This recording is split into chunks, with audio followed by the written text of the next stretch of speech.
Chapter number 8 है foreign trade. Foreign trade से मुराद होता है गैर मुल्की तजारत, जो हम दूसरे मुल्कों में चीज़ें बेचते हैं या वहाँ से लेते हैं।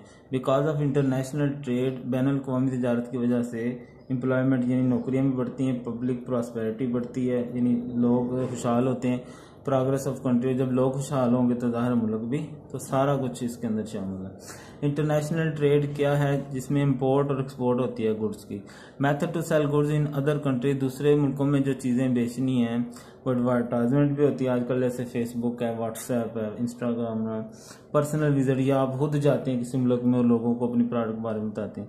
ट्रैवलिंग एजेंट्स, या ट्रैवलिंग एजेंट्स हैं वो लोगों को बताते हैं कि जी ये चीज़ें यहाँ से ली जा सकती हैं। International trade is because of mean of transportation, चूँकि अगर देखें हवाई जहाज़ ना हो या समंदर में जहाज़, वो जो बहरी जहाज़ हैं वो ना चलें तो इंटरनेशनल ट्रेड नहीं हो सकती। तो ये किसकी वजह से है, मीन्स ऑफ ट्रांसपोर्टेशन होने की वजह से।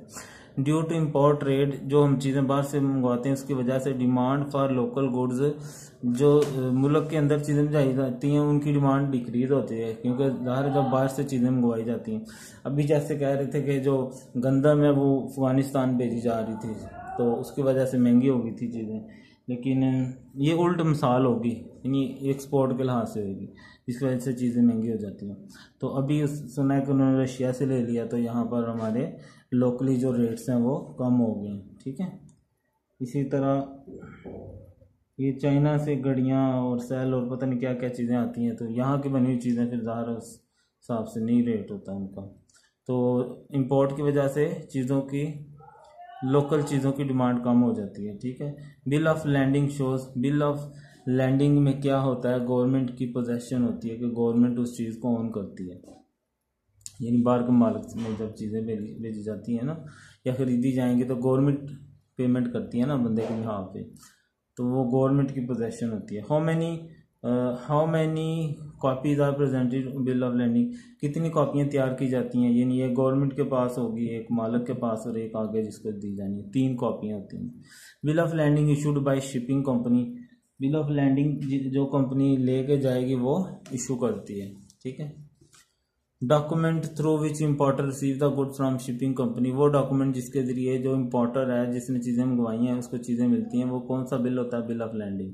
Exporter after settlement of term prepare document, जब मामला तय हो जाते हैं तो जो एक्सपोर्टर वो क्या, कंज्यूलर इनवॉइस वो तैयार करता है।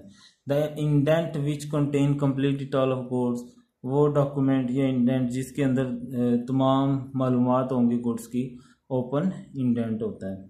Bill of entry contains dash of goods, bill of entry में क्या होगा, क्वांटिटी और प्राइस होती है गुड्स की, ठीक है। हु एक्सेप्ट एन इंडेंट, एक इंडेंट को कौन एक्सेप्ट करता है, एक्सपोर्टर, यानी जिसने चीज़ें बाहर भेजती हैं।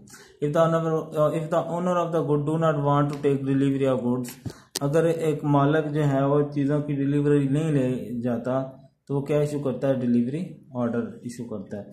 Letter of credit is open at the request, letter of credit किसकी दरख्वास्त पे खोला जाता है, इंपोर्टर जो मंगवाने वाला है। लेटर ऑफ क्रेडिट कौन इशू करता है, इंपोर्टर बैंक, यानी जिसने चीज़ें मंगवानी है उस मुल्क का जो बैंक होता है। If a letter of credit contain any condition then it is known, अगर लेटर ऑफ क्रेडिट में कोई कंडीशन दी गई है, शर्त लगाई गई है, तो वो कंडीशनल लेटर ऑफ क्रेडिट होता है, ठीक है। वो right delivery order, delivery order कौन लिखता है, ऑनर ऑफ गुड, चीज़ों का मालिक। The source of importing good is, source importing, जो चीज़ें मंगवा रहा है इम्पोर्टिंग गुड्स वो कहाँ से मंगवा रहा है, होल सेलर से, इंडेंट फर्म से, फॉरेन परचेज ऑफिस से, ये तीनों इन इसके अंदर आ जाएंगे। The exporter general certificate of origin from, अब जो एक्सपोर्टर है उसको सर्टिफिकेट कहाँ से वो ओरिजिनली आता है, तो चैम्बर ऑफ कॉमर्स, जो वहाँ का चैम्बर ऑफ कॉमर्स होता है वो उनको बना कर देता है।